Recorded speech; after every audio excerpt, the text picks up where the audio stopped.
Hi everyone, welcome to the session about how you can modernize your WPF and Windows Form application using Blazor. Sorry for my voice, but I have a bit of flu. If you are a WPF or Windows Form developer, the good news is that you can use um Blazor to start the process of modernization for your Windows application. If you already know how Blazor works, you know that you can use Blazor in an hosting model called Blazor Server, where your UI is elaborated. Uh, all the elaboration happen in backend, and the difference between the previous DOM, previous state of your UI and the next are calculated as a diff and sent to client through a WebSocket connection and applied to the real DOM on your browser. This means that if you have not connection with your backend, the application cannot work. You can use, instead of Blazor Server, another Blazor hosting model called Blazor WebAssembly. In this case, you download all your code in the browser, and thanks to a standard called WebAssembly, you can execute your real code, jitting your real code, thanks to a compilation.NET runtime in our WebAssembly standard. In this case, you can work offline and contact your backend only for read data or save or update data. From .NET 6, we have a new hosting model called Blazor Hybrid, where you can host a Blazor component or a Blazor application in a WPF, Windows Form, or MAUI application. Let's see how Blazor Hybrid works. You have your process, Windows Form, WPF, MAUI, and you have an instance or WebView 2 in your process. In this case, we use a special package of WebView 2 that is a naked package that contains the integration with Blazor. In this case, the web view show the UI, show your HTML, CSS, and execute your JavaScript, but the G# code, the R code of your component, your Blazor component, is executed in the process that hosts the application. Windows Form, WPF, or MAUI. This means that you can use all the native environment.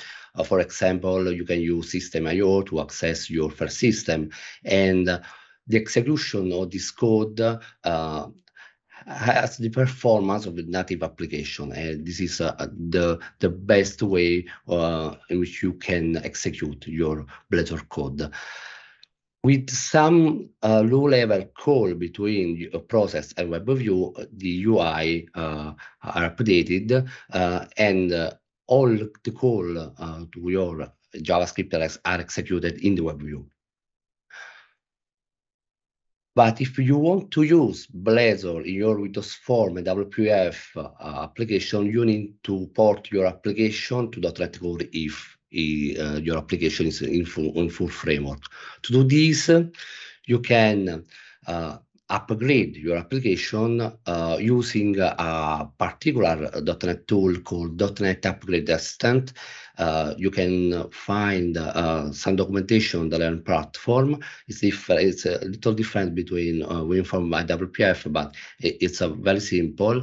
That .NET Upgrade Assistant can help you, but if you have some dependencies with COM object or some third-part component that is not portable to .NET Core, probably you have to interview it in manually mode.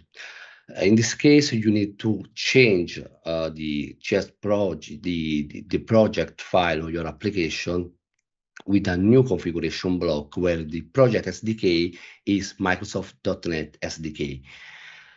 In the XML configuration, you need to add a special element called use Windows Form or use WPF and set this element to true. And you need to update all your old reference. Also, in this case, you can use, you can follow the documentation on the Learn platform.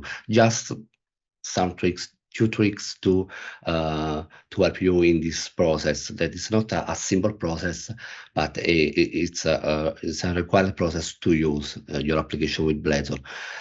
First, update your Nugget packages to the last version, because in this case you have more chance to have a library compatible with .NET Core or with standard library. And for all the features that are reported in Windows Form and WPF for .NET Core, you can use Windows Compatibility Pack.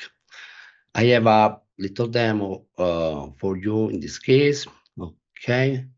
I created a simple application in Windows Form and WPF is the same application, same code, that simply load a JSON file and show the data of JSON file in a grid view.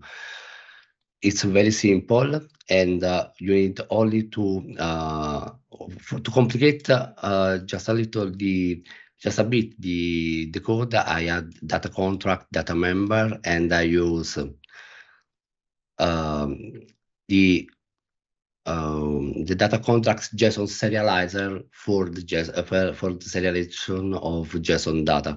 And in this case, you need to have a porting, and in this particular case, it's a demo case, the process of .NET Applet Assistant works fine. So you need only to start install your .NET Upgrade Assistant, update it if you have already installed, and launch your application, your tool to upgrade the code.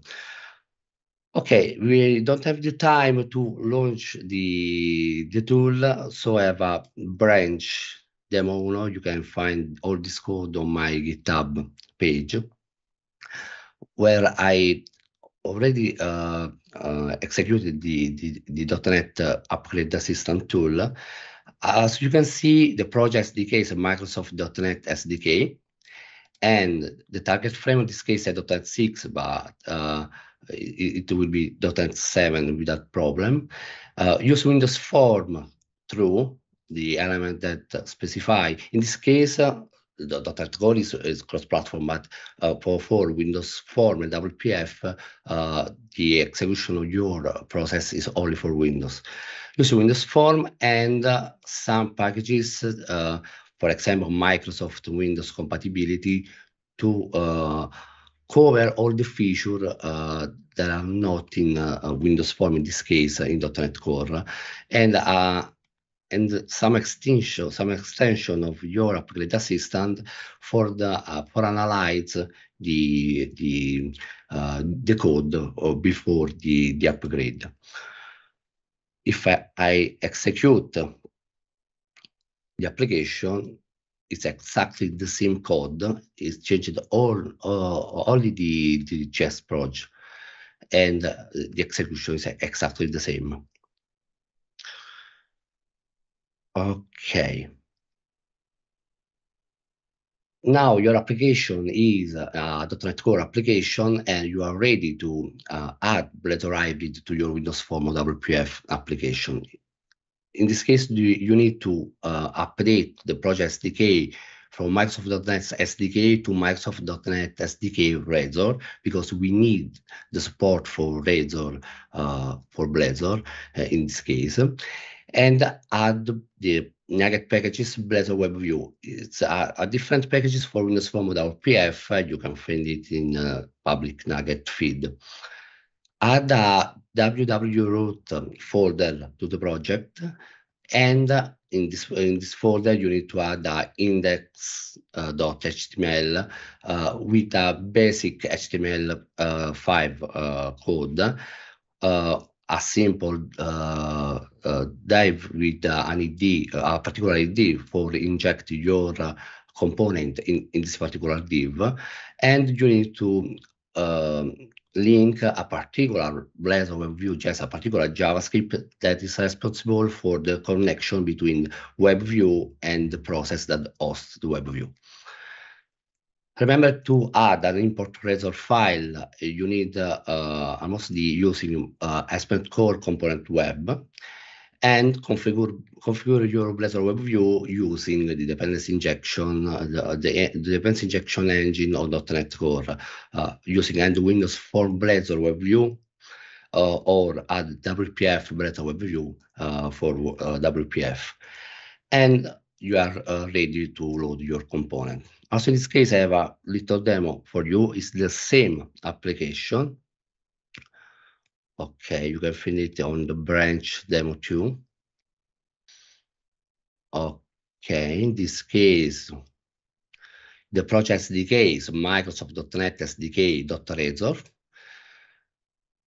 You have Microsoft ASP.NET Core component web view Windows Form, the Nugget packages to use web view in Windows Form to get the Blazor engine, and the folder www.root and the index HTML. Simple in HTML5, a simple div with your ID up to identify this div, and the script that help you to start the communication process between, in this case, Windows Form and your web view. Okay, the import Blazor with using Microsoft ASP.NET Core Components Web, and you are ready to start with the component. In this case, I dragged from Toolbox the web view, but you can instantiate it from code if you prefer. From the button in the constructor of the form data visualizer, the form where I use the web view, I instantiate the service collection, add the service collection, the Nugget package, the library to use web view, host page, www.root index HTML, build service provider to build the engine, dependency injection engine, and on Blazor web view root component, I add a simple component I created in the folder components. Is a very simple table to show your data. It's generic, using reflection to build the grid, but it's a very simple example of a component that you can reuse in your application. As you can see, this code, the process, the code, the sharp code is the same of button load click. Is exactly the same. But instead of use the data grid view, in this case, I bind the data to a collection, and with a for each, I show the row. The same process for WPF. Okay, in this case, as you can see, I have the same component of the previous demo, and the Blazor component that show the same data. It's exactly the same behavior, the same code that I can run from my Blazor component, because, as you can see here, in the web component, in this component, I use system.io. This demonstrates that you can use the environment, the process that execute the web view that show your UI. It's exactly the same for WPF. Okay, with 10 minutes, I can show you also another demo. I have a demo 2bis. Okay, in this case, I want to see you how you can use with Blazor Hybrid the parameter for your component.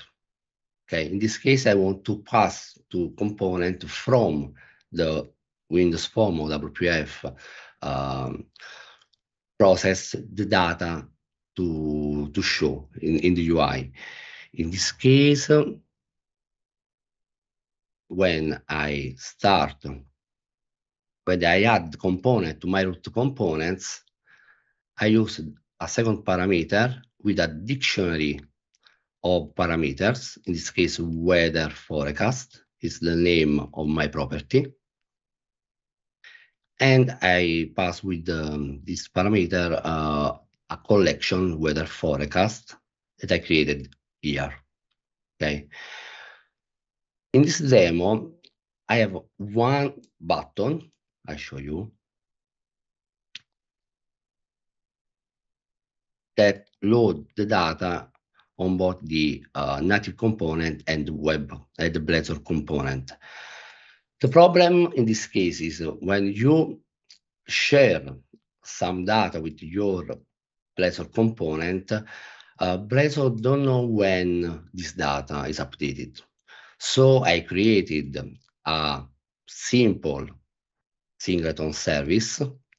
I call this property change notifier with a method notify property change that can remember you something, and an event to alert the component that some data is changed. In this case, in the component, I subscribe the property changed and call the status changed primitive that allow us to redraw the component.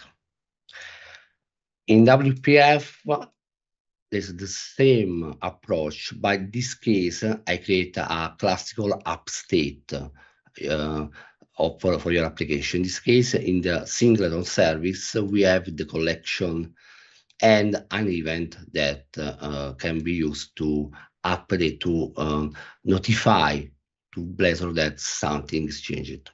As in this case, set a startup project. The behavior is exactly the same. Okay, I load one file and show it in the native component and in the Blazor component. Okay, but Blazor WebAssembly, Blazor Server, Blazor Hybrid have in common the way in which we create the component. We use Blazor component and .NET. This allows us to share our UI component, Blazor component, in the shared library and use it from WebAssembly, from Blazor Server, from WPF, Windows Forms, or MAUI, if you want. Okay, and also in this case, I have a very little demo. Okay, on the branch demo 3.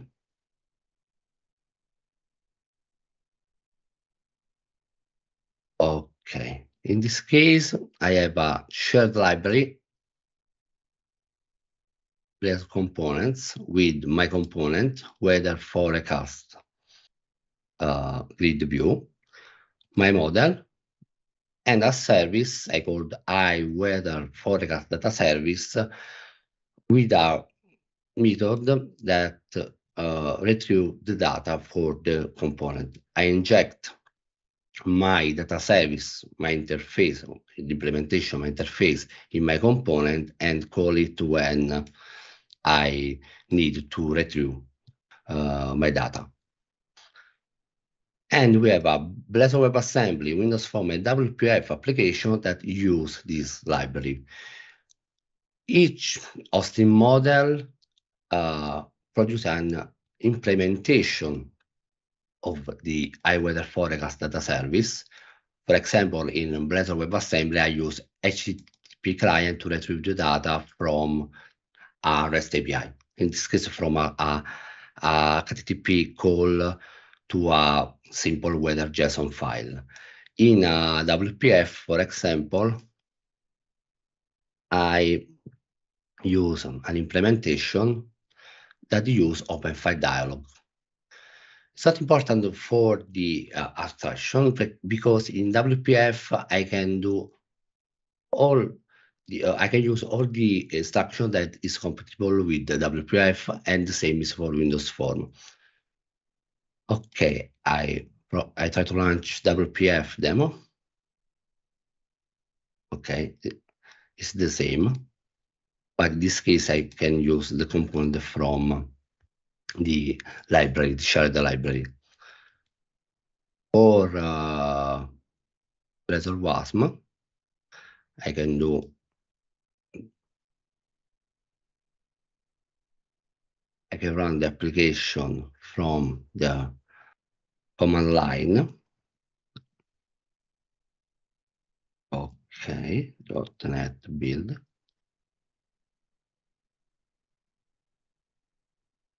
Okay, just one second, perfect. .NET run. Okay, open browser. Okay. In this case, I call with the HTTP client the JSON file from the server, and show is in my component. It's exactly the same component, and I use it in Blazor WebAssembly, WPF, and Windows Form. Okay, I have 3 minutes. You can use Blazor Hybrid also in the MAUI application, so you can port your component also in Mac OS client, or in iOS or Android application. It's generally available, and we have a generally available version also for .NET 7. And in the end, some takeaway: to modernize your Windows Form or WPF application, you need to port them to .NET Core. Is a requirement, and it's important because you can use all the features of .NET Core for your application. If your goal is to porting to a web application, you can start with Blazor Hybrid. Start the process with Blazor Hybrid, one component at a time, and in the end, you can use as final client technology Blazor Server or WebAssembly. If you need to share some UI component with the web team, or if you need a web client and a Windows desktop client with WPF or Windows Form, you can use Blazor Hybrid to share with a common library, like in the demo tree, and using the power dependency injection to share your component with different hosting model. In the end, app modernization is a journey, and the Blazor Hybrid can be your best companion in this journey. If I can avoid, I have a special thanks to my community, Italian community, Blazor Developer Italiani, and a special dedication to Damiano Andresini, a member of my community that leave us last October. And Damiano, this session is for you. Okay, I am in time. Okay, perfect.